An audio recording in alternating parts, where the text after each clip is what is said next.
All right. Yeah. in which we are uploading all the details. Even the video recordings we are uploading at the Uh, end of the day. All the three recordings we are uploading there.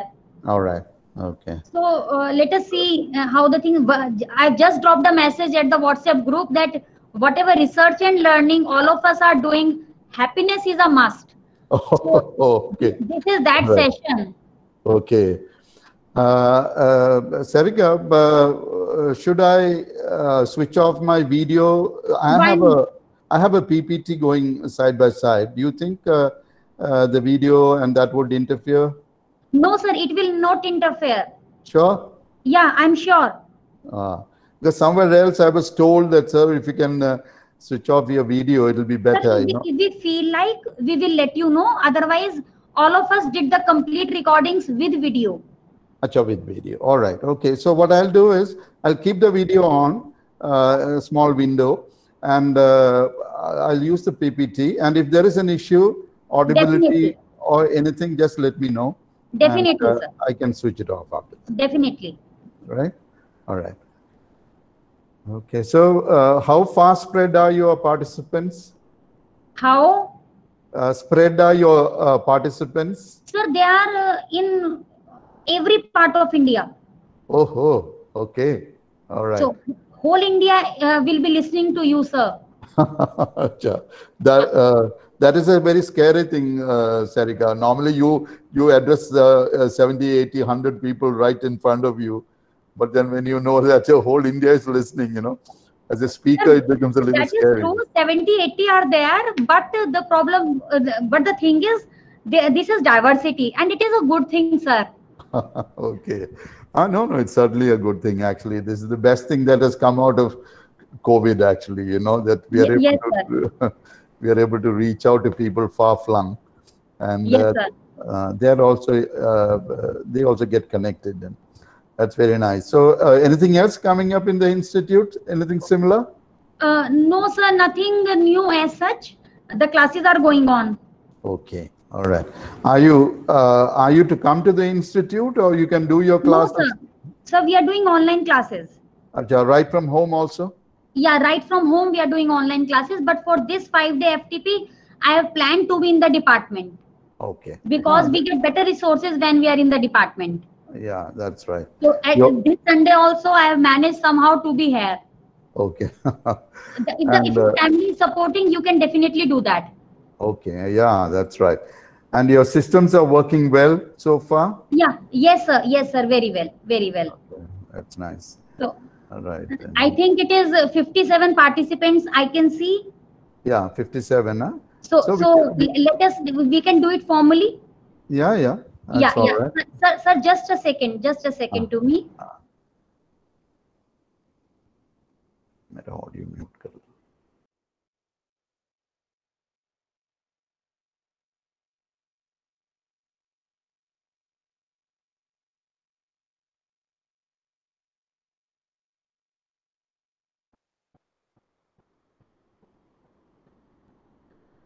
Sir, a formal welcome to you, please. Thank you. I like to speak the speaker's profile before handing over the mic to him so that my participants are acquainted with whom they are listening to. All right. Professor P.J. Philip was a professor with over 38 years of service in teaching, research, and academic administration at NIT Kurukshetra. Apart from teaching, he had supervised research for PhD, had undertaken projects, and had published a number of research papers. He had also organized and attended many national and international conferences, seminars, workshops, etc. He had been the head of the Department of Humanities and Social Sciences and Business Administration Department for different tenures, and has also been the Dean Students Welfare for 2 years of the Institute.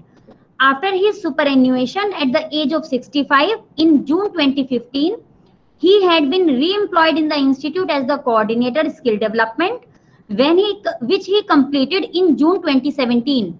Professor Philip is now associated with a civil society organization, Institute for Sustainable Development and Research, Mumbai, which enjoys a collaborative status with a number of UN agencies. He represents ISDR in various international forums. That is so nice of you, sir, that you have taken our request and you are here with us. We are very eager to listen to you. Over to you, sir. All right. Thank you so much, Madam Sarika. For me, it's always a pleasure to be associated with my institute. I still call it my institute because, as you said, I've served the institute for 38 plus years. Looking forward to an enjoyable session. Thank you for inviting me over. And I would like to say a very warm good afternoon to all the participants, my dear young friends. As Madam Sarika mentioned, I've been in teaching for almost nearly 40 years. And therefore, it's a wonderful thing to interact with young teachers. I'm truly delighted to be part of this FDP. Although the focus of the FDP remains something beyond me, your semantics and intelligence, etc., all Greek to me. But fortunately, the AICTE has slotted a session for humanities as well. And therefore, I'm privileged to be part of this FDP and also to interact and discuss with you. I would have loved to interact on a one-to-one basis, but the present circumstances don't allow that, therefore on a virtual platform. As I was asked to speak, I was wondering what is it that I could speak to the faculty of engineering, mostly from the computer engineering department, I assume, and also PhD scholars. Now, as I was thinking about this, something struck me. That was, it's very, very important for us as teachers, if we want to be effective as teachers and deliver what is expected of us and nurture and develop our students as they should be, then it's particularly important that we are proud of what we are doing, and as a result of which we are happy about what we are doing. So therefore, happiness is the focus of my interaction. Now, I'm using a PPT to help me with my talk.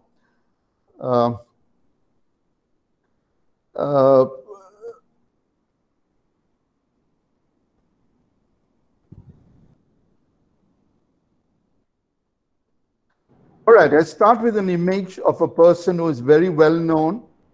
This is Raghuram Rajan, the former governor of the Reserve Bank of India. Now, Raghuram Rajan has written a book, which I happened to read about 2-3 months back. And he was discussing about India's development, particularly the economic development.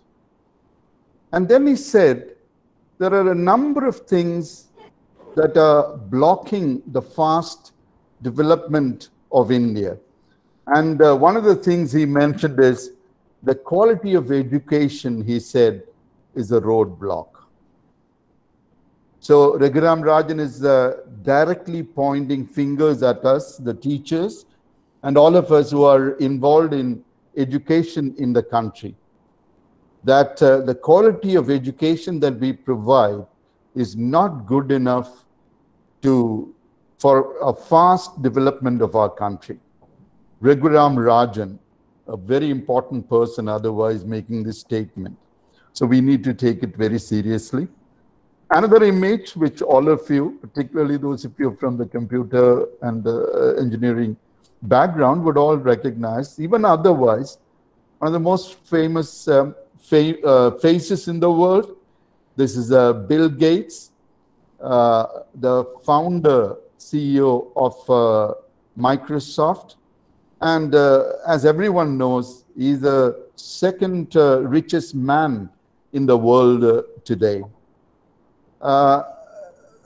Bill Gates, earlier when he was the CEO of Microsoft, hardly visited India because he was extremely busy. And India was not a particularly big market for him or for Microsoft.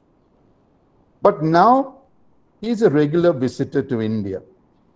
I'm sure most of you would know Bill Gates these days is not involved in running Microsoft on a day-to-day basis. That is handed over elsewhere. You know to whom he's handed it over, right?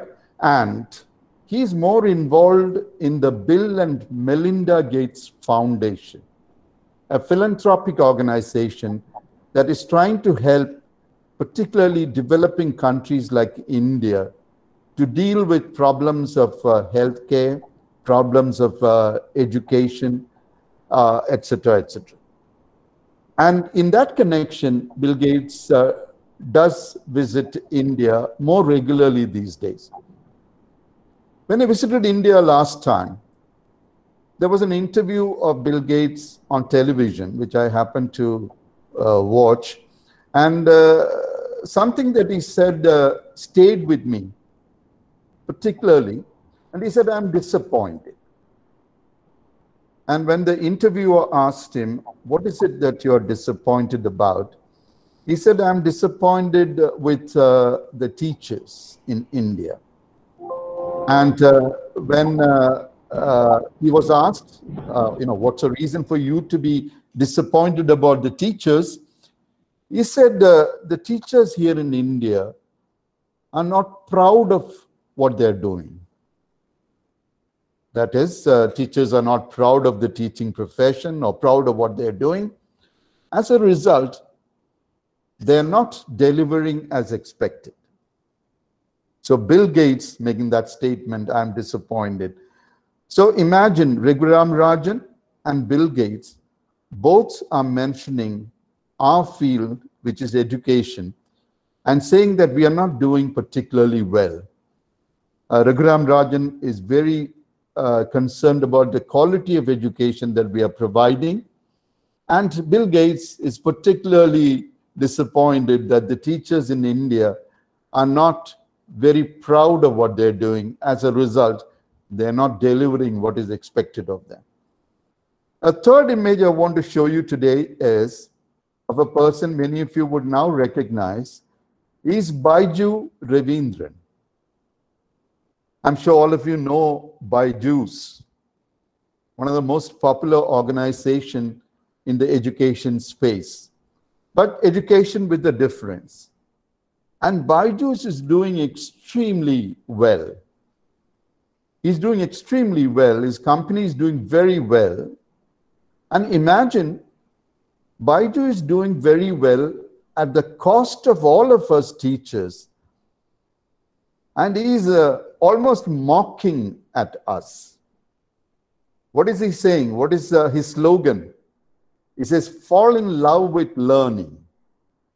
What he indirectly says is, we the teachers who've been in education so far, we've never bothered about helping our students fall in love with learning. And therefore, he said, "Here I am to provide an alternate system of learning which would help you fall in love with learning." Now, I want you to keep these three people in mind. And what they're essentially telling us teachers is, we've not been effective.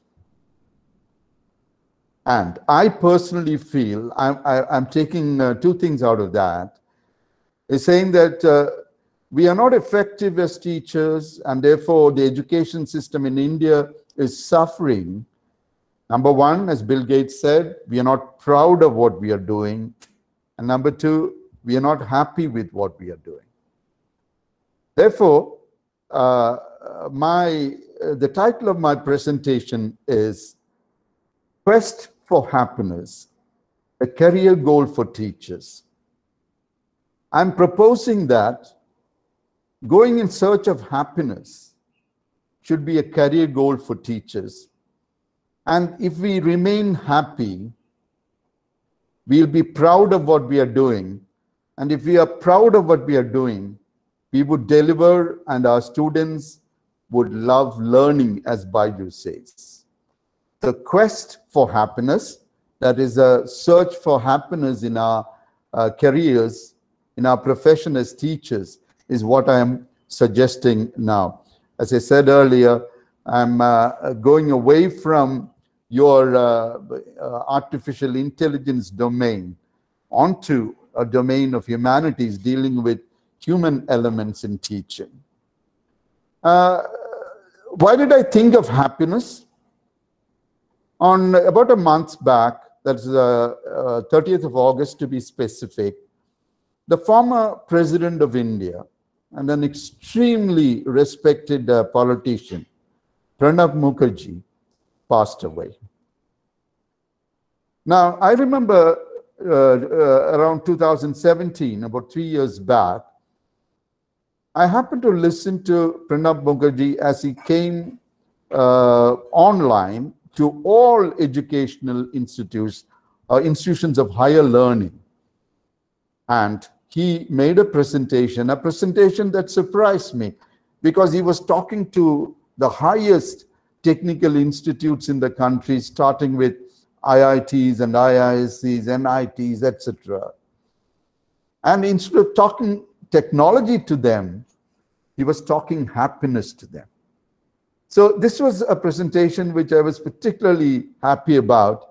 And I remember that presentation. My next slide would specifically say, he had titled the presentation, Happiness and Well-Being, a Touchstone of Education.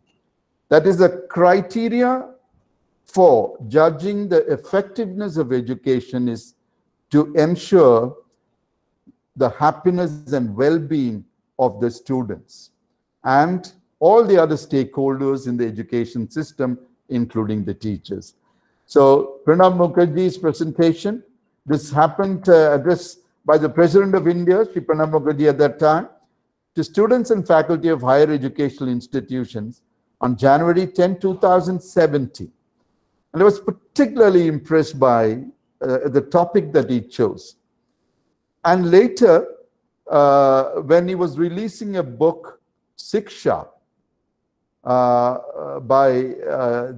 which was printed and published by the government of Delhi, when he was releasing it, he said this again. So happiness is an existential objective. What does it mean? It means if you ask yourself, what is the goal or objective of your life? Happiness can be a goal that all of us seek. Whatever be our field of functioning, at the end of it, we want to be happy in life. So that is why I said it is an existential objective.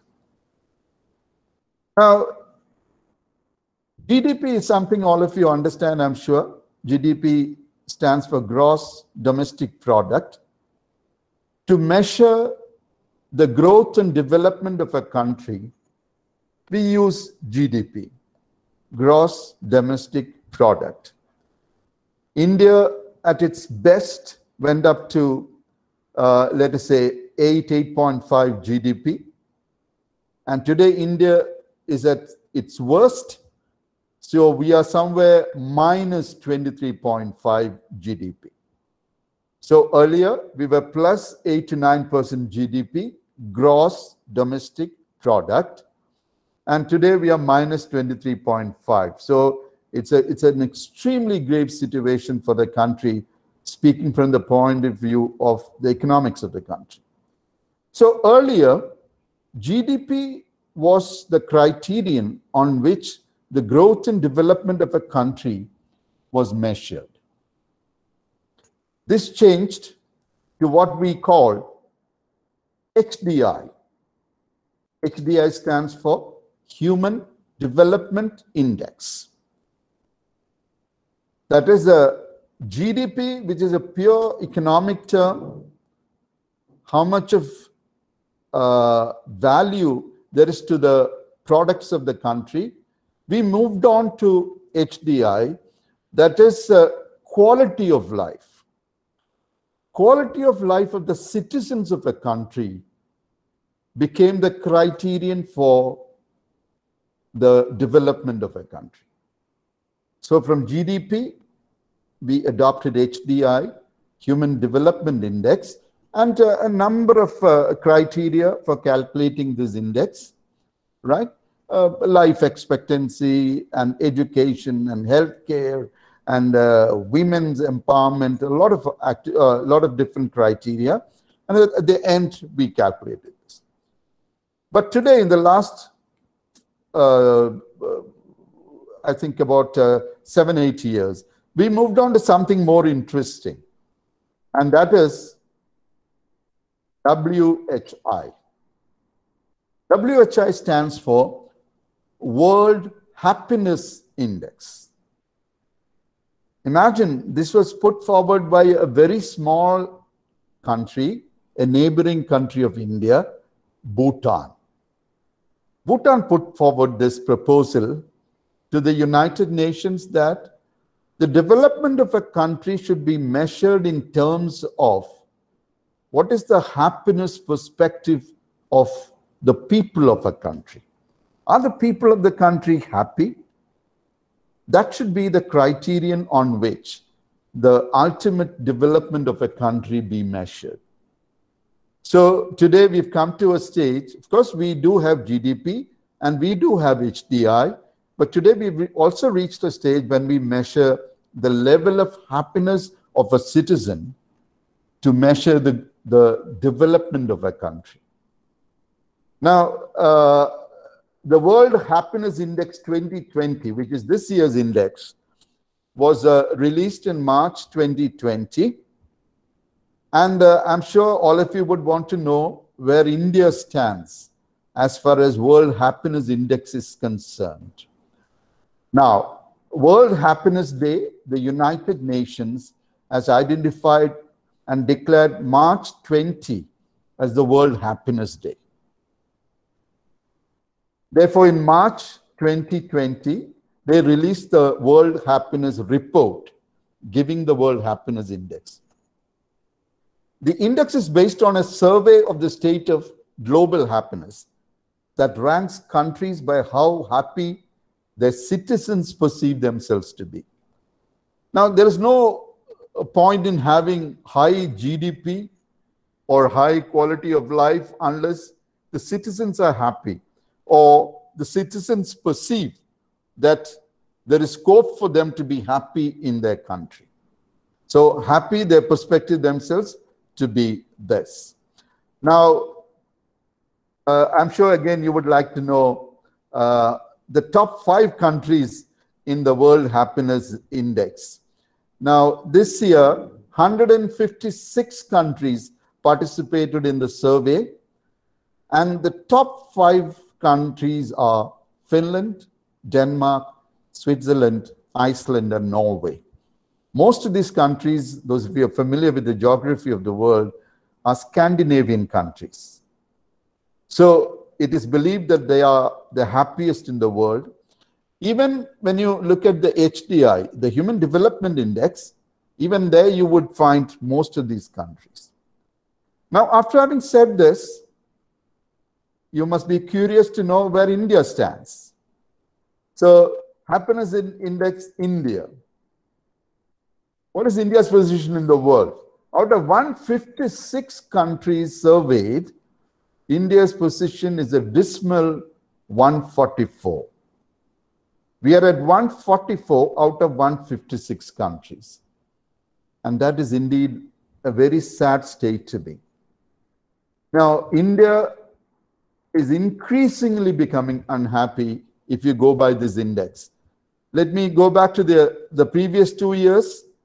In 2018, we were at 133. In 2019, we were at 140. And now in 2020, we are at 144. So our happiness index is declining. We are increasingly becoming unhappy. And I stated earlier, this is a very unhappy position to be. Right?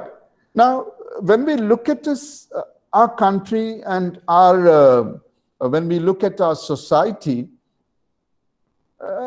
we do a lot of things to remain happy, isn't it? We do a number of things to remain happy. For example,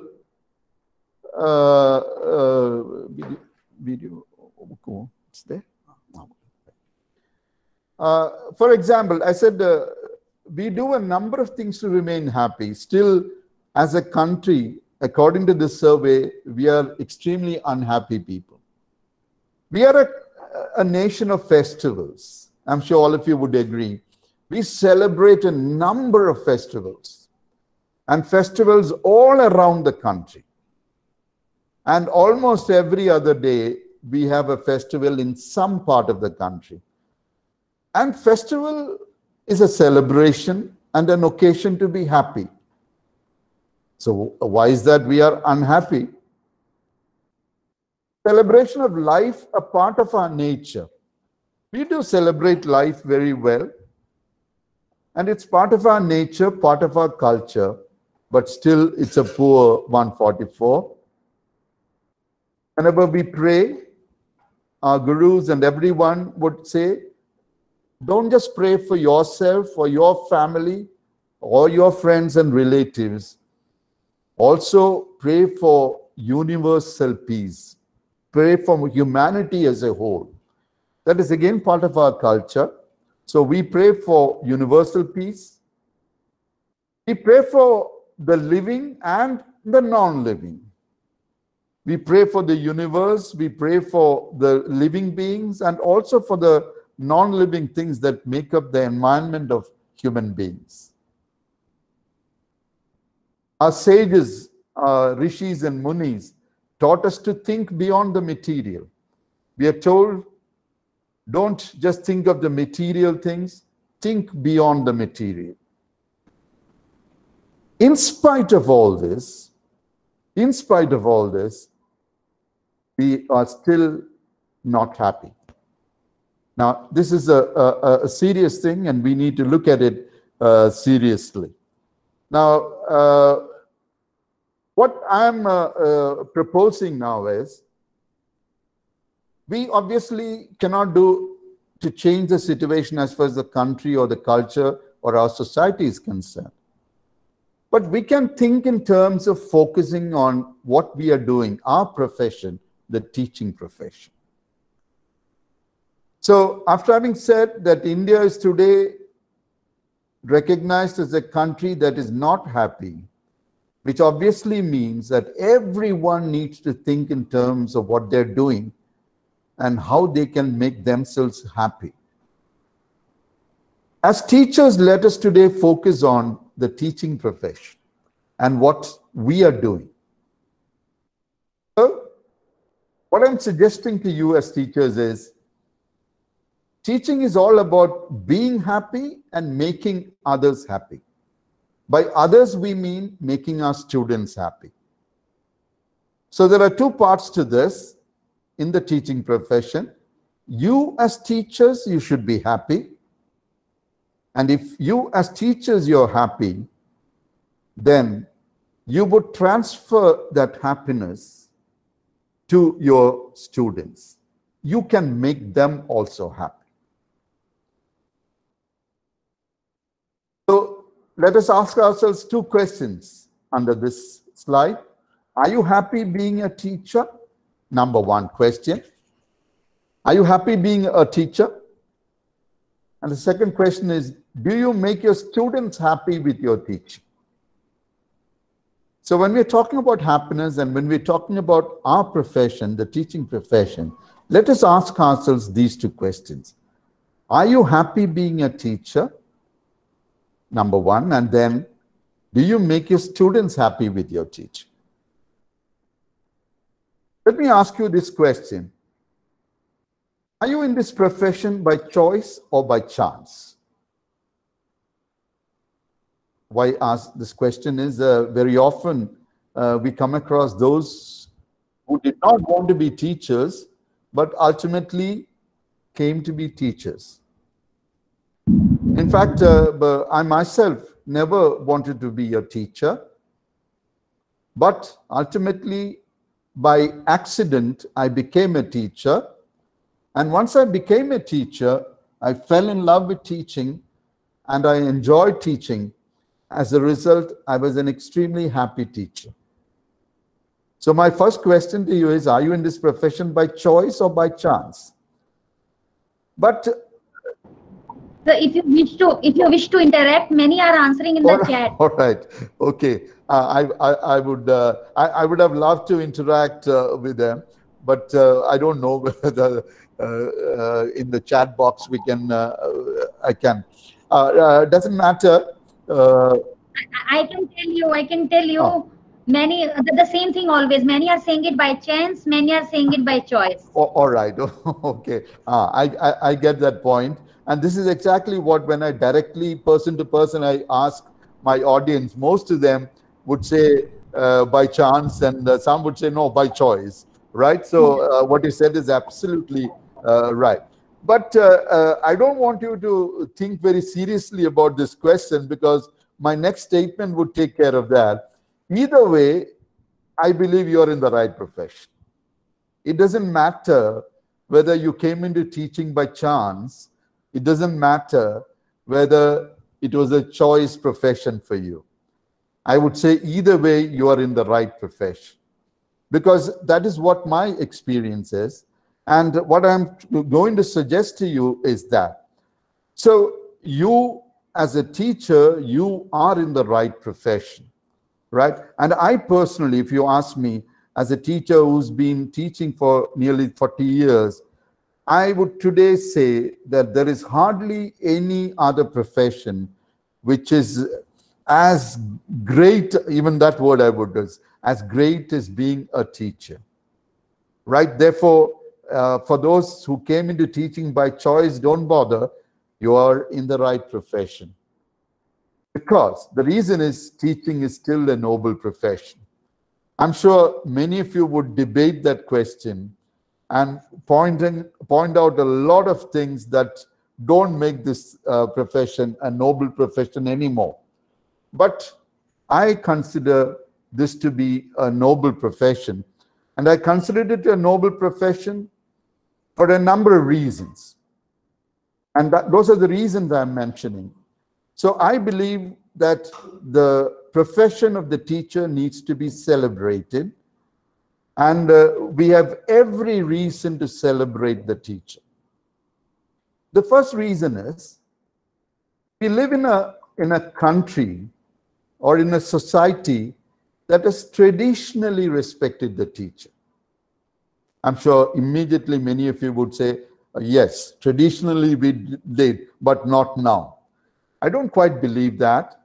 I believe that even now, a good teacher is a highly respected teacher, right? So the first reason why I say it is still a noble profession, and you should be extremely happy that you're part of this profession, because we live in a society that has traditionally and even now respects the teacher. That's the first reason. The second reason to celebrate our profession or celebrate being a teacher is, we the teachers not just share our knowledge and skills. We not only impart knowledge and skills to our students, we are involved in developing their personality. And that's a big responsibility. Now, why do our classes become boring? Or why do we become boring as individual teachers? Simply because we think, all right, we just need to go into a classroom and just share some knowledge or impart knowledge and some skills, and that is the end of it. But we are in this great profession because we are responsible for developing the personality of our students. So that is indeed something that is particularly important, and that gives our profession a lot of importance. The third one, we shape the future of our students, and through them shape the future of our society and the country. I'm sure all of you would know that we are preparing our students for the future. So when we educate our students, we are preparing them for the future, not just for a job. That's what I would go discuss later. Not just for a job, but for life as well. So we shape the future of our students, and through them, we shape the future of our society and the country. I'm sure you would have heard this being said very often, that students and youngsters are the future citizens of the country. What they do in future would determine the future of the country. Right? So through them, the future of our society and the country. So that's a great responsibility. The fourth reason why we need to celebrate the teacher is, teachers are role models to the students. And that is a very scary thing also, because what that means is students are carefully watching you. They are carefully looking at what you say, what you do, how you do, and they are imbibing or learning from that. Therefore, you become role models. Not just in the class, outside the class, your behavior is being noticed. The way you dress, the way you walk, your etiquettes are being noticed. And you are watched at every time. That's why I said that becomes a little scary at times as a teacher. But we are role models. Therefore, we need to celebrate the profession of teaching. And finally, we say, we are in great company. We are in esteemed company. When I say I'm a teacher, I can look back at Indian history and identify some of the greatest Indians who were all teachers. So we are in esteemed company. We are in great company as teachers. Therefore, we can be proud of being a teacher, and we should be happy about being a teacher. So I repeat what I said. The reasons why we need to celebrate the teaching profession. We live in a country, a society that has traditionally respected the teacher, and then we are responsible for developing the personality of the students. And through our students, we are also contributing to the development of the society and the country. We, the teachers, are role models to our students, and we are in esteemed company. When I said we are in esteemed company, what did I mean? What I said is, when we look at the history of India, we can identify a number of great Indians who've all been teachers. Let us look at a few of them. We are in Kurukshetra, so I thought I could put up an image of two individuals who were extremely important in the Mahabharata war. There is sufficient clue in that picture. I haven't given the name. I just said the marksman and the master. The boy was an extraordinary marksman, and to his right is his teacher. And behind the two of them, we have a hazy image of a bird, which is a very definite clue as to who these two individuals are. The boy, the marksman, is Arjun. All of us know that Arjun was extremely skillful with bows and arrows. And Arjun's teacher, Dronacharya. So here we have the picture of Arjun, the marksman, and the teacher, the master, Dronacharya. Now, whenever the Mahabharata story is narrated, whenever we discuss various characters in the Mahabharata, These are two characters who are always discussed. And discussed because of their relationship. Arjun's master, the teacher, Dronacharya. And Arjun is always acknowledged. He is what he is because of his teacher. So, we are an esteemed company. Just like Dronacharya, we are also teachers. Another great teacher and is even greater student. We know Vivekananda, and on his right we find Ramakrishna Paramahamsa. Vivekananda has always said, my guru, Ramakrishna, was my mentor. So, an extremely successful and important Indian and his teacher here. So, can we be proud of the fact that just like Paramahamsa, we would love that some of our students grow up to the stature of Vivekananda. At number 3, we have quite obviously the second President of India, Dr. Sarvapalli Radhakrishnan. You all know the story, I'm sure. Some people went to Dr. Radhakrishnan on his birthday and asked him how he would like his birthday to be celebrated. And Dr. Radhakrishnan's reply was, if possible, I would like it to be celebrated as Teachers' Day. As a result, even today, September 5, Radhakrishnan's birthday, is celebrated as the Teachers' Day. As a teacher, Radhakrishnan is considered to be one of the greatest teachers of all times. He was a great philosopher and statesman, but was also a great teacher.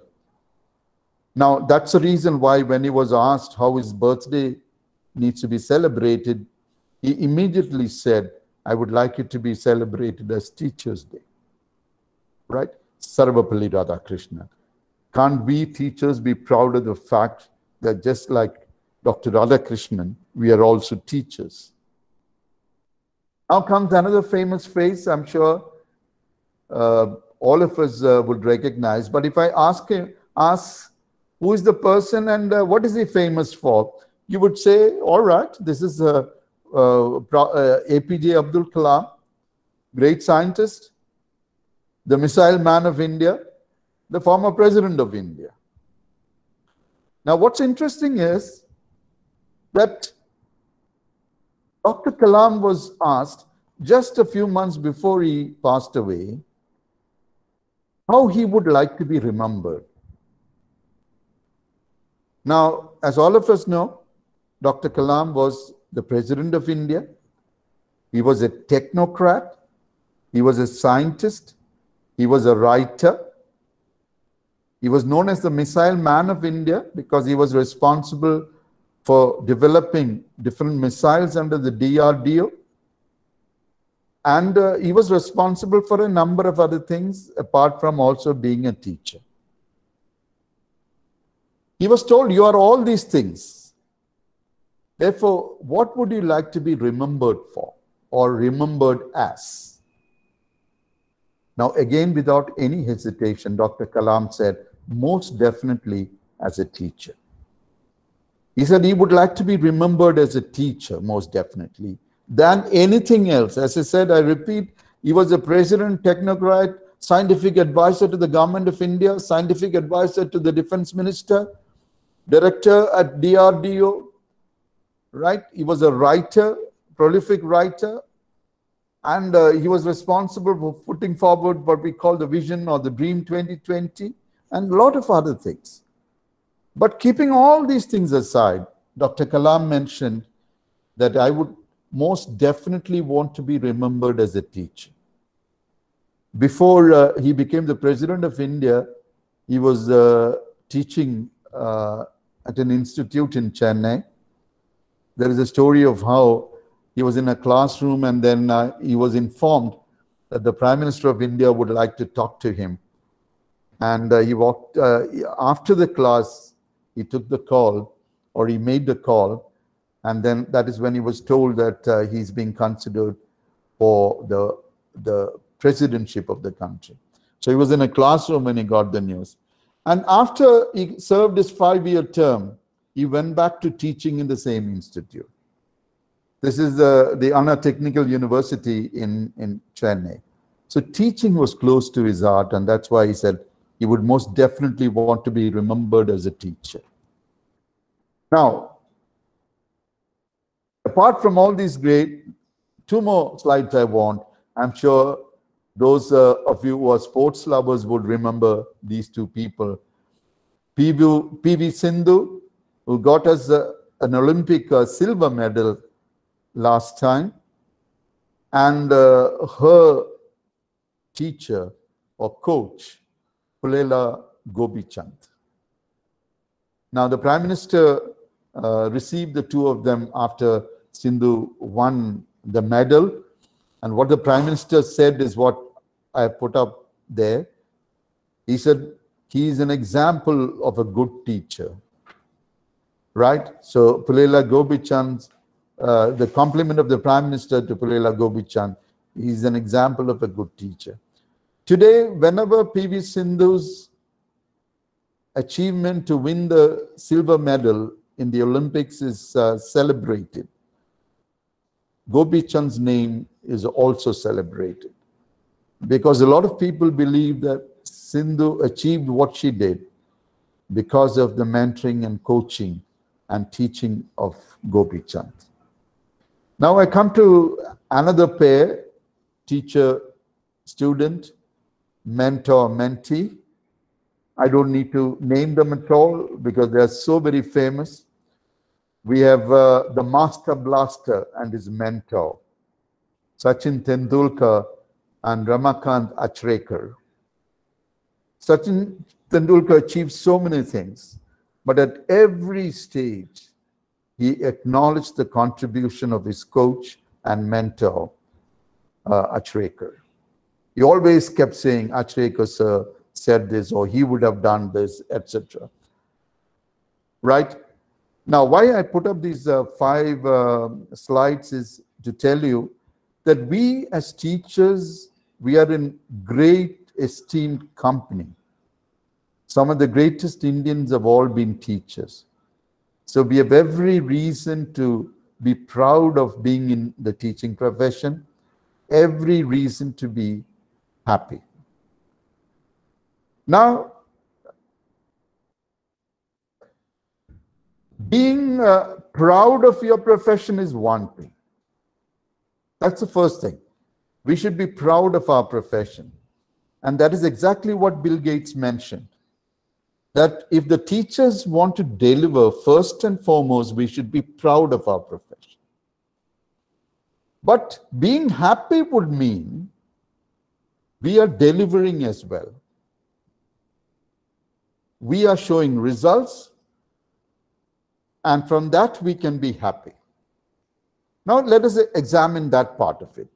So what we examined so far, we can be proud of being teachers. Now, how can we be happy being teachers? There is something called a demographic advantage that India enjoys these days. I'm sure many of you would know what is a demographic advantage. Demography deals with the population. So when we look at India's population, we enjoy a certain advantage. What is the advantage we enjoy? Average age of the population of India by this year, 2020, will be 29 years. By the end of 2020, the average age of the Indian population will only be 29 years, as against 40 years in the United States, 46 years in Europe, and 47 years in Japan. Now look at that comparison. By the end of this year, India would stand as 29 average age of the population, whereas USA would be at 40, Europe would be at 46, and Japan would be at 47. What does it mean? India is a young country, and that's a huge advantage. More than 54% of India's population is below the age of 25 years. More than 54% below the age of 25 years. The working population, which is between 15 years and 59 years, is about 64%. So look at those figures, right? And as a result of this advantage, we should be able to derive what we call a demographic dividend. That is, we have a young population. India, though an ancient civilization, is a young country when we look at the population of the country. Now, but this advantage would be available only for a short time. Only a short window is available, only for a period of 25 years. The demographic advantage is available only for a short period. After that, quite obviously, our young population would also age. Therefore, having a young population would be roughly for about 25 years. To exploit this small window, we need to develop our population into human resource. All of us understand this. Population means just the head count, number of people in a country. Human resource would mean useful, productive population. So education is a means of converting population into human resource. That is why the education department of the central government is called Human Resource Development Ministry. MHRD is what we call it actually, Ministry of Human Resource Development. So if we want to take full advantage of this demographic advantage that we have, we need to actually convert our population into human resource. We need to equip our youth with employable skills. Hence, we've initiated what we call Skill India campaign. So employable skills are important if we want to make use of the young population. We need to encourage our youth to become entrepreneurs, hence the Startup India campaign. It's not that our youngsters should only be looking for jobs all the time. Some of them should be able to develop their own organizations, create their own companies, and provide jobs for others rather than look for jobs themselves. And this is the window that is available. This is where the teachers, we the teachers, come in. If India is to take advantage of this demographic advantage, take advantage of these figures, then we the teachers we need to deliver. We need to educate and train our young students to actually contribute to the growth and development of our country. And therefore, a great responsibility on each one of us. And that is where I said that we should be proud of the fact that we have been entrusted with an extremely important duty for the society and the country. And we can become happy if we can deliver that expectations that the country and the society have about us. Now, I said two things so far. Number one, that we should be proud of teaching profession. Number two, we should be happy, but we can only be happy if we deliver what is expected of us. Now, I want you to look at the reality check. What exactly is the reality or the real situation in the country as far as employment and youngsters are concerned? NASSCOM, which most of you would know, is the National Association of Software and Service Companies, which is the largest employer in the country if you take as an organization. It is an organization, a society of IT companies. NASSCOM has said India today produces lakhs of engineering graduates. but most of them are unemployable. In fact, NASSCOM went to the extent of saying 70 to 80% of them are unemployed. That is a very sad reflection on what we are doing. Imagine we are being told that 70 to 80% of the students we develop or nurture or educate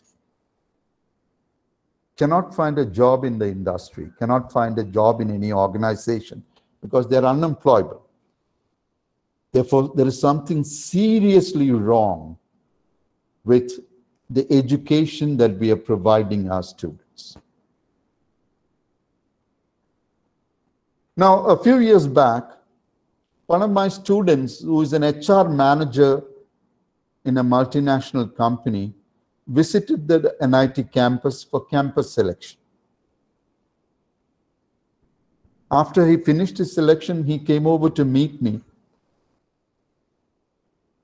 And I asked him a question. I asked him, when you come for campus selection, what is it that you're looking for in the students? Or from your point of view, what is it that you're looking for in the candidates who are seeking jobs in your company? Now, because he was a student and he had some time, he sat with me over a cup of coffee and he told me something that has remained with me even now. What he told me was, we are not looking for mere engineering degree holders. We are looking for engineering professionals with holistic personalities. I repeat, he said, we are not looking for mere engineering degree holders. A degree is just a piece of paper. We are looking for engineering professionals with holistic personalities. Right? A very powerful statement. And then I told him, you told me that you're looking for holistic personalities. What is it? What do you mean by holistic personalities? We thought you were coming for engineering degree holders, but now you say that you look for holistic personalities. Now again, because he was my student, he had some time, he sat together, and over a second cup of coffee, he gave me details of what he meant by holistic personalities. Why I want you to take a careful look at this is, we need to examine whether, if this is what the industry requires, we as teachers in professional institutions, we should be delivering this.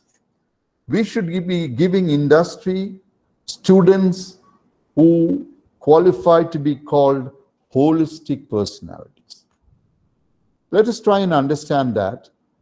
And I'm telling you what the HR manager told me. He said, what do I mean by holistic personalities? A number of things. And he said, we will be checking out these things when we come for selection. So he said, sir, better prepare your students for these things. Now, what you and I need to be doing is going through this list that he identified as different aspects of a holistic personality and see whether we are helping our students inculcate these qualities. He said professional skills, first of all, technical knowledge and skills. He said we expect when we come to an engineering institute, particularly we come to an NIT, we expect that the students should have good technical knowledge and the related skills. We understand that. They check that out through written test and through the mark sheet and through interview and things like that, technical knowledge and skills. But he says it doesn't stop there. If it was there, then I would have told you that we come in search of engineering students. But it doesn't stop here. He said, number two, we look at all the social skills the student has. He said, I asked him, what do you mean by social skills? He said, by social skills, we mean interpersonal skills, communication skills, and good manners and etiquettes. Now, dear young teachers, remember that if you want your students to succeed in the industry, it's not enough to give them just technical knowledge and skills. You should also encourage them and provide opportunities for them to acquire what we call social skills. I still remember what he said. He said, "Sir, these students are not going to work in an isolated environment. They're working in a social environment where they have to interact with a number of their fellow beings. And therefore, interpersonal ability to interact with fellow beings are so important. Ability to effectively communicate with your fellow beings or colleagues are so important. And good manners and etiquettes are so important as part of your behavior with your colleagues." So he said technical knowledge and skills, number one. Then he said social skills, where he identified three. And then he went on to say, a professional engineer is not just an engineer, he is also part of a larger society. You cannot cut a person into two and say one part remains at home in the society and the other part comes to work. It is the same person. So if this engineer, professional engineer, is to succeed on the job and in life, he should also acquire what he called life skills. And then he identified the life skills. He said he should have good ethics and values, professional ethics and good human values. He should have good attitude. In fact, he went to the extent of saying, doesn't matter what his qualification is. If he's a person who has good positive attitude, he would be an asset to us. On the contrary, if we have a person who is extremely knowledgeable, but his attitude is not proper, then he is of no use to us in the industry. So, life skills, ethics, values, attitude. He went on to say integrity. Integrity, that is the honesty. And finally, he said balance. Balance is ability to balance between professional life and personal life, and ability in extremes. Life is always not just one track. There are so many things you have to balance in life. So if you want to succeed, you should actually be able to balance different things in life. Most particularly, balance between professional life and your personal life. Why? Because they interact with one another. If you're not happy in your personal life, if you're not happy in your family life, you cannot be an efficient professional. And vice versa. If you're not an efficient professional, you will not be happy in your personal and family life. Therefore, this balance is particularly important. And that is what he mentioned. Now look at all this, dear young friends. Do you think we are helping our students to inculcate all these skills? The fact is, probably we are not. That is why an organization like the NASSCOM finds 70 to 80% of our students unemployable. Right? And I want all of you to take a careful look at this list and assess for yourself, as a teacher, are you in fact helping your students inculcate these skills?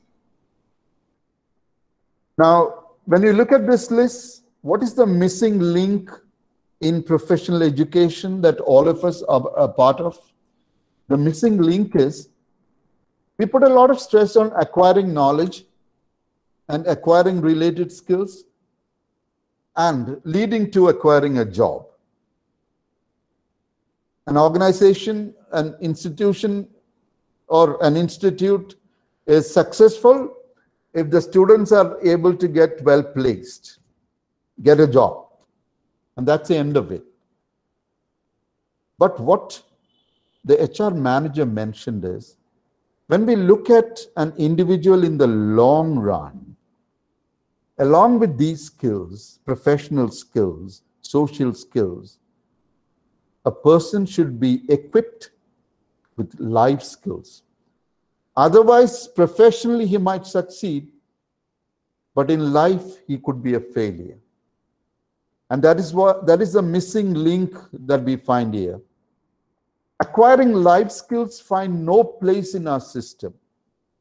As a result, the product of the system, which is our is the students, is an imbalanced student who sooner or later meets with failure and unhappiness in life. Now, this is something we need to take seriously. We cannot train a student individually for one particular quality like technical knowledge and skills. If we want to help him succeed in life, succeed in the long run, we have to actually help him acquire the whole package, what the HR manager said, of technical knowledge and skills, social skills, and life skills. Otherwise, we are actually developing an imbalanced student who would sooner or later meet with failure in life. I want you, therefore, to understand this. What is the expectation from a teacher in a professional college, therefore? Not just to develop an engineer, but a professional with a holistic personality, which would mean a person who has acquired all these skills. Let me tell you 3 stories of my students which would actually underline or emphasize this particular aspect. First of all, I take the example of Kamal Kishore. Kamal was an extremely successful entrepreneur. He had his own small company, which was doing extremely well. When he came to meet me, he was very energetic and enthusiastic about telling me how he started the company and how well his company is doing. And I said, I'm so happy for you, Kamal. At the end of it, I said, all right, I've heard that's part of the story. Now tell me something more about your family. And that is when Kamal put his head down and very sad said, sir, I have a broken family. My wife is separated from me. And I still remember what he said. And he said, this is the price I had to pay for my success. Now, what has happened? Kamal was an extremely successful entrepreneur, a businessman, but failed in his life, failed in his family life. And therefore, today he's a sad man. This is exactly what the HR manager was trying to tell me. And today, through me, I'm trying to tell you that if you want successful students, then you have to help them develop all these qualities. And one important quality skill, life skills. Right? What happened to Kamal? Kamal could not balance between what he was doing in the industry and his family. As a result, his wife and children left him. So the balance that the HR manager was talking about is particularly important in life. We need to be able to balance between personal and professional lives. I've got other examples of the positive side. I know a girl student was a topper in electrical engineering and got a very good job through campus. I met her after 5 years, and I said, you must be extremely happy because you got your dream job. And she told me, no, sir, I left the job 2 years back. I said, why did you leave the job? He said, after 2 years of getting the job, I got married. And after 3 years, I had a child. And when I had a child, I felt my responsibility was more to the child and the family, looking after the child. Therefore, I gave up my job, and now I'm engaged in bringing up my child. And once he grows up, she said, I can go back to my work. So what did she do? She balanced the two sides. She was very confident. She was a topper. She was confident of finding another job when the time comes. But at that particular moment, she felt a family or child needed her more than she going to work. So this is a good example. Arun Verma, a successful professional, a failed personal life. I remember Arun Verma normally used to come to the institute once every year along with five or six of his very close friends. Once when the group came, they came over to me and they called me over for a cup of tea at the Coca, that is the canteen. And when I asked him, where is Arun? One of them said, Arun committed suicide about 4 months back. Now, he committed suicide. I said he was doing very well, I thought. But his friend said he committed suicide because he couldn't match up to the expectations of his boss and his family at home. So he was torn between the two extremes. And as a result, he reached a stage when he could not take it anymore and he committed suicide. Now, a successful professional engineer, but he failed in his personal life because life skills lacking. The third story is that of Ankit Goswami, a civil engineer. He pursued success and he finally came up with a construction company. He was doing extremely well. But he was always a go-getter. He wanted success at all cost, and even at the cost of being honest. The last I heard of him was that some of his friends told me that he got entangled in a bribery case. He tried to bribe some of the government officials and he got entangled and he was in jail. Ankit was an extremely successful businessman as a civil engineer, but because he was not a man of integrity, he failed. Now, this is exactly what we need to keep in mind. It's not just technical knowledge and skills that make a student successful. Social skills are important, and probably more important are life skills. Therefore, we need to ask ourselves this question as to when we train and educate our students, are we developing them as holistic personalities? If not, we are failing in our duty of being good, effective teachers. So that is something that we need to examine collectively as professionals and individually as teachers. Now, two things are very important. I'm not going into details of this. Professional ethics are important and human values are important. Both are part of life skills. Professional ethics are moral principles that guide one's behavior in a profession. I said Ankit Goswami. He was a successful civil engineer professional, but he failed in the moral principles. As a result, he failed in his life.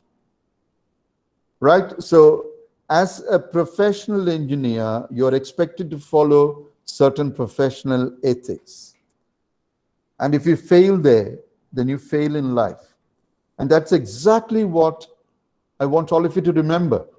You need to educate your students that along with technical knowledge and skills, it's important to imbibe moral principles to be a good, successful professional.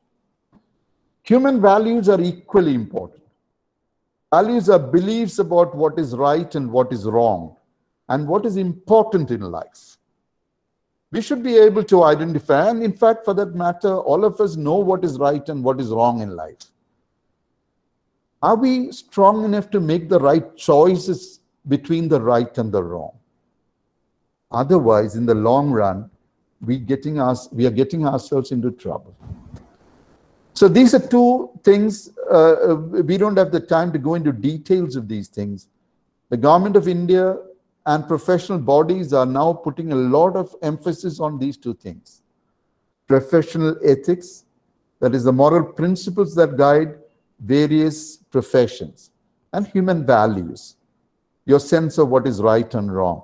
When it comes to professional ethics, I thought I could identify some of the ethical issues we, the teachers, should keep in mind. Number one, honesty. Our teachers, our colleagues, others in the society always expect us teachers to be honest at every situation. So honesty is an important professional ethics when it comes to a teacher. Integrity.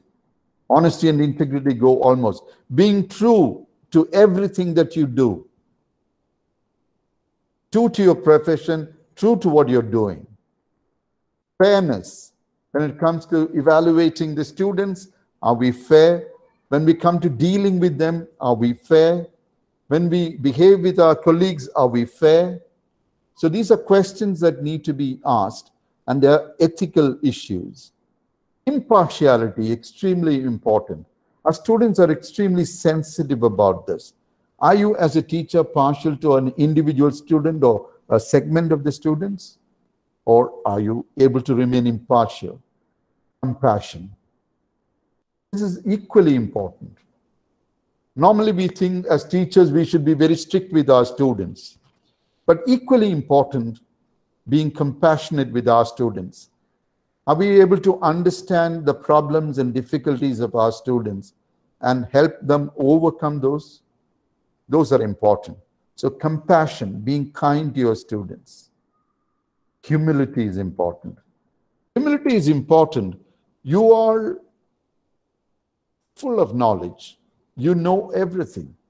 In fact, your students would think there is nothing my teacher cannot answer. But in having all that knowledge, are you humble about it? Humility is an important ethical issue. Why that's important is the students are looking at you. As I said earlier, we the teachers are role models. So when we are looking at, when the students are looking at us, they find here is a person who is full of knowledge, but still very humble and very ready to share it with us students. And when a student sees that in the teacher, he would imbibe that in his character. That is how we add to his personality. Punctuality, I don't need to underline that. Extremely important ethical issue in all professions. So are we as teachers serious about punctuality? Do we go to our class in time? Do we do things in time? I'm sure those of you who've been practicing punctuality would realize the moment you're punctual, your students would adjust and they would be punctual as far as you are concerned. The moment the students find you as a teacher, you're casual, then they also tend to be casual. So punctuality is another ethical issue. So at random, I picked up certain issues, certain ethical issues that are important to us teachers.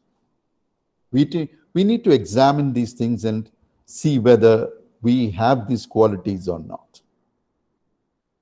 My HR student, the HR manager, also said in the present context,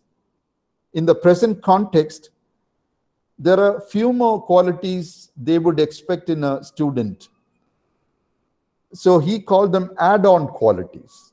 So first he said technical knowledge and skills, and then he said social skills, and then he said life skills. But he said, in the situation where our country is, there are certain add-on qualities. Number one is innovative mindset. He said innovation is particularly important for our country. We are very good at copying the technology of others, but our weakness is we have not been able to generate our own technology. Unless we have an innovative mindset, we won't think creatively. So he was telling the institute should provide opportunities for students to engage innovatively, creatively, to think differently, so that they find solutions to various human problems. So developing an innovative mindset is important in the present context. And he said, having an entrepreneurial mindset, I casually touched on this. What India needs today is not job seekers. We obviously cannot give jobs to everyone who needs job, who needs a job. India just cannot do that. So that is where we want more and more people to think in terms of starting their own business, which can in turn give jobs to others. So as we normally say, instead of being a job seeker, become a job provider. So he said entrepreneurial mindset. And he said the global mindset. No country can survive in isolation today. The COVID epidemic or pandemic, as we call it, has taught us that. If we have to overcome this problem, we have to have a global solution. No country can be safe by protecting itself from the virus. Everyone will have to work together. So having a global mindset is particularly important in the present times. And therefore, this is another quality that we need to develop in our students. Number 4, patriotic mindset.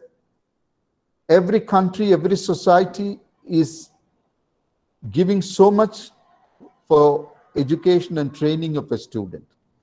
So once he becomes a professional, he should be able to give back to the society, give back to the country.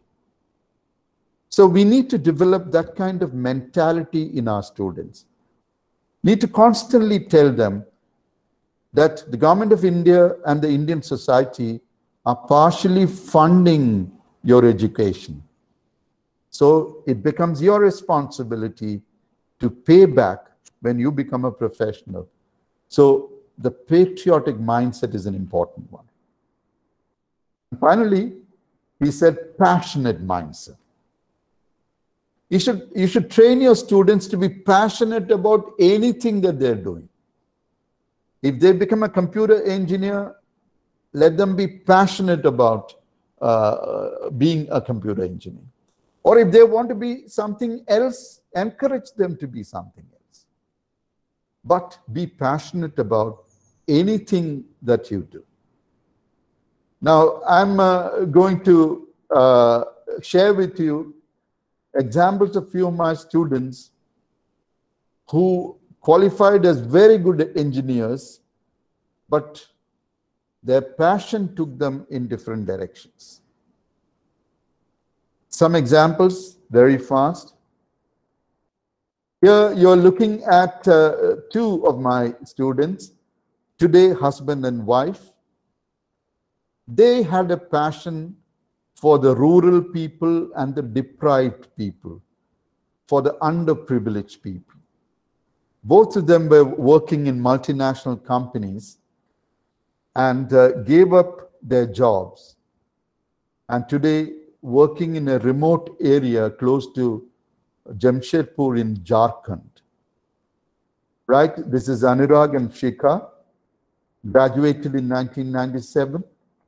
IT professionals with very good jobs after their engineering, but gave up everything and set up an organization called NEEV, which stands for New Education and Environment Vision.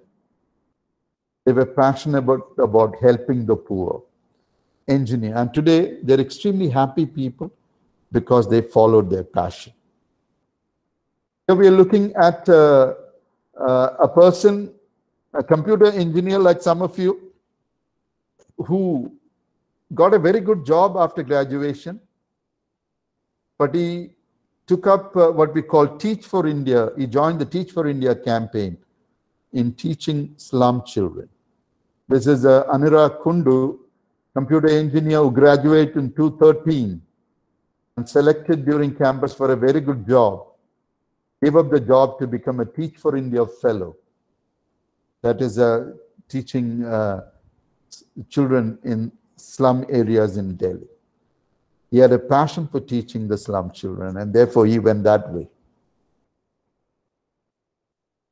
This is Hitashri, who went to a totally different area. Hitashri Chandelier, electrical engineering graduate in 2004, selected during campus for a very good job in IBM, gave up the job and started an organization called Mithila Asmita, passionate about promoting folk art. Mithila Asmita is an organization that promotes Madhubani paintings. Madhubani, as all of you know, is a place in Bihar, and Madhubani paintings are extremely popular. And she promotes Madhubani paintings, and today she promotes it on the global stage. She participates along with some of the artisans in exhibitions all over the world. Hitashri, electrical engineer, but passionate about folk art, and therefore she went that way. What my HR manager said is, we want your students to be passionate about engineering, but if you find them passionate about something else, encourage them to go that way.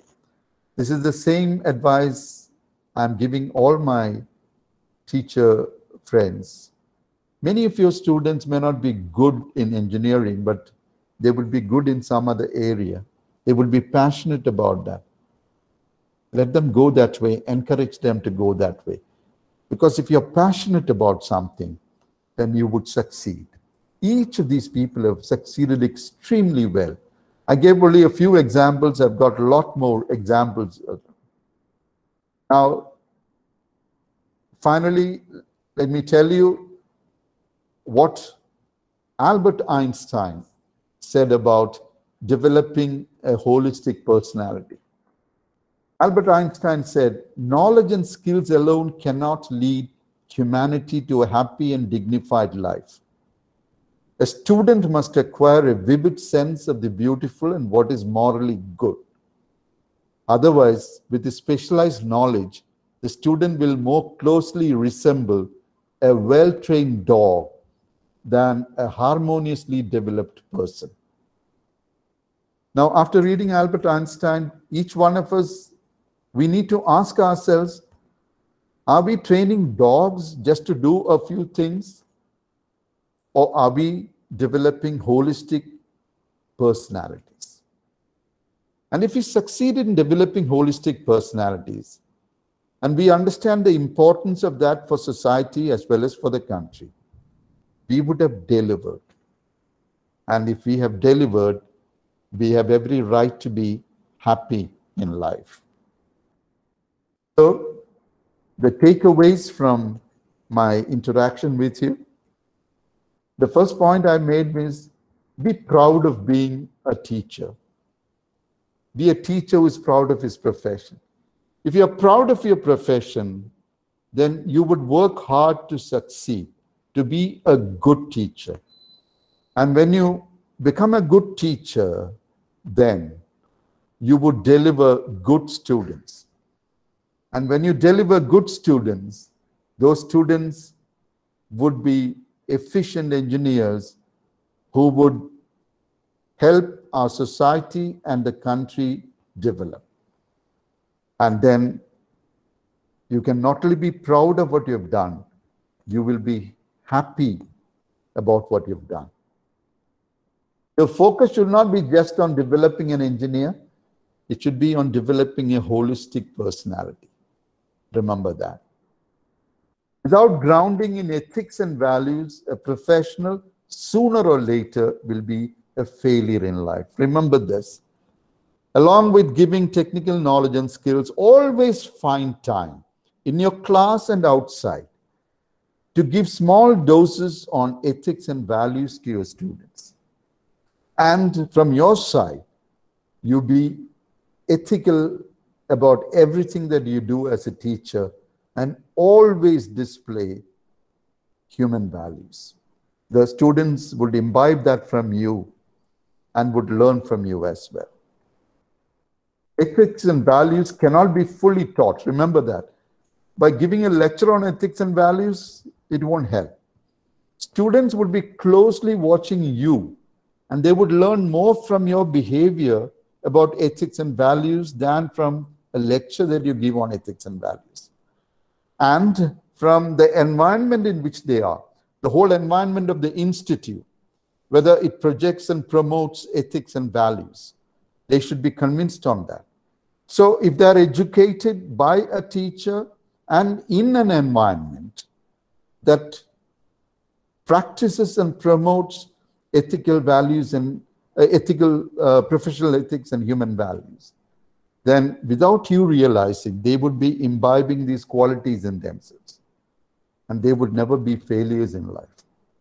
So I want you to keep these things in mind. I stop with a story, and the story is, there is a king, as you can see in the image, a king in ancient times, called his wise men. Wise men means his advisors, and gave them a task. The king told his wise men, his advisors, that you will have to come up with one sentence that would be applicable at all times, in all situations. Now, his wise men got together, discussed, brainstormed, and wanted to know, how can we come up with this? This is an extremely difficult task. But finally, they came up with a sentence, and they took the sentence to the king. The king read the sentence, thought about the sentence, and then smiled, because the sentence the wise men had come with was applicable in all situations. It's a sentence that was applicable at the ancient time when this king was, and even at the modern times, and even today. And that's the reason why I told you the story. I'm sure all of you must be curious to find out what is the sentence that the wise men gave the king. The sentence is, this too shall pass. This too shall pass. I'm sure all of you would agree this is an appropriate sentence in all situations. Why I put this up? All of us are going through a difficult time because of the COVID pandemic. We feel not just our country, the world is in the grip of the pandemic. Thousands and lakhs and millions of people are dying. And we are left wondering whether we would ever come out of this or not. But I want that we should be hopeful. And when we are hopeful, we would come out of it strong.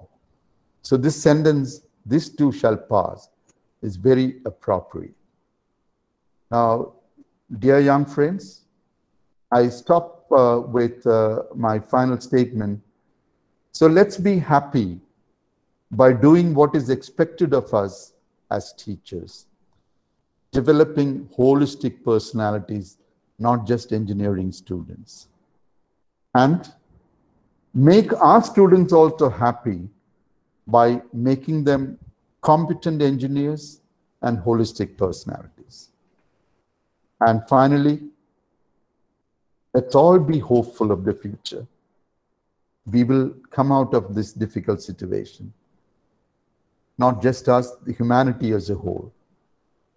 This time shall also pass. Thank you all very much. Thank you for a very patient hearing. Thank you, Madam Sarika. Thank you so much, sir. Thanks for such good words. And I am personally happy because I got this opportunity to listen to you. And I can see there are three major questions out of the complete chat that all the participants are doing while listening to you. All right, okay. let me summarize the three major queries that came up. They are: number one, the technology is going to replace all of us. What then? The sir, I'll actually, there is a background noise. I have asked them to stop constructing for next 5 minutes. Yeah. So I'll speak and I'll stop. All right. One is technology is going to replace all of us. What then? Another is, if I'm getting friendly with my students, I'm getting very lenient to them. They are very happy with me. But is it that they will take me for granted? All right. This is question two. The third one is, it's not at all practical for us to take such sessions for our students. This is not our task. All right. Okay. These Right. are the three major queries I have summarized. All right. Okay. I get the three questions. Number one, you said technology is going to replace mankind. Did you say that? That's exactly what is meant, right? Yeah. Yes, I understand that. I remember asking Madam just 2 days back, is artificial intelligence going to totally replace the human mind or human intelligence? And she very rightly said, never, right? And I personally feel mankind can never be replaced. Technology will always remain a tool in the hands of mankind, right? There can never be a situation when mankind would totally be replaced, right? And whatever developments happen in what all of you are discussing, artificial intelligence, the nuances of human intelligence and human mind can never be incorporated into a technology, and which you must be doing. You might come close, you might come 80, I don't know what percentage it is now. You might come 70, 80, 90. I would even grant it 99%, but it can never be 100%. That is what I personally feel. I think that is my answer to the first question. Number two, you mentioned that how can we share these things or make our students develop these qualities and skills. I personally believe that even if you're taking a technical subject, the last 5 minutes or 10 minutes, you should always keep aside for some human story, human values. And if you can do that constantly, I'm sure some of your students say, Sir, what are you doing? But I'm sure there would be certain things the students would register. I'm personally surprised. Sometimes after 25 years, you know, Madam, you would know, our students have a system of coming back after 25 years and celebrating the silver jubilee of their graduation. And I get invited to some of those gatherings. And I'm sometimes surprised at small little things that you would have done as a teacher, the student recalling after 25 years. That means what you're saying, what you're doing, you as a role model, things are being registered in the mind of the students, right? And therefore, I would personally suggest, if not every class, at least once a week, you can devote, I'm sure, 10 minutes. Find out a good story which you can narrate in the class and find a good moral to the story. Now, again, 99% may not take that seriously, but there could be that one person who takes it, and then that would transform and change his life. So you should be constantly doing, even if you're a computer teacher, computer engineering teacher, you should find stories that are relevant from a human point of view. And if you can do that on a regular basis, you would be contributing to this. I think, which was the third question, Madam? Yeah. So the third one is, I've also found it that way. Most of the faculty in every department is teaching technical, being strict, following the rules. All right. Okay, I get it. I got the question. Thank you. Right. Okay. You would remember my student said one of the life skills is balance in life. Balance between two extremes. Now, you said if I become lenient, we are not suggesting that you should become lenient, but you should maintain a balance. Many of us teachers believe that as teachers, we should be like Hitler, right? We should be shouting and screaming and punishing our students and be very strict with the students. But I find that if you're able to maintain a balance between being very strict and being very lenient, a balance, and I'm sure you'll be able to find that balance.